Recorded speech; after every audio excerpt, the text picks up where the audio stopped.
The global damage caused by COVID-19 has been well documented, but few sectors have been hit as hard as the travel industry, or bounced back as strongly. After a bruising few years of lockdowns, job losses and standstills, many here are looking firmly ahead. 1 in 10 jobs on this planet come from travel and tourism, and 1 in 10 dollars that are made come from travel and tourism. That's jobs with dignity. So we are a growth sector. 1 in 4 of every new job on this planet is going to be in our sector.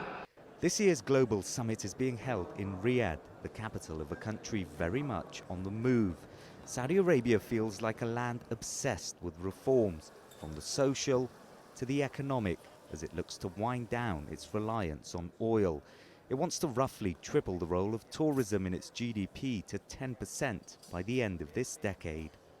Normally in any category, when you have a new brand, there are always the early adopters and there are the laggers and the skeptics and so on. So that bell curve applies to any new brand, whatever that is. And in the brands of cities and destinations, we're going through that curve.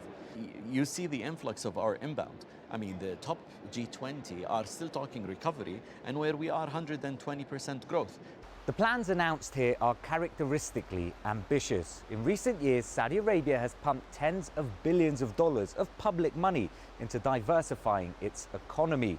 There's plenty of skepticism, though, about its plans and ability to pull it off. But alongside government expenditure, it's also seeking foreign investment to help transform travel and tourism here. It's a new sector for us, so I mean, who are we to claim that we can do it without partners? And how can you talk about partners without addressing the strategic markets? And Chinese investors, we look at them as customers.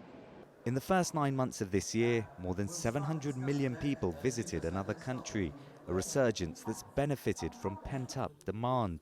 But with some major markets yet to reopen tourism and an economic downturn in others looming over the industry, there's still some way to go before things get back to normal.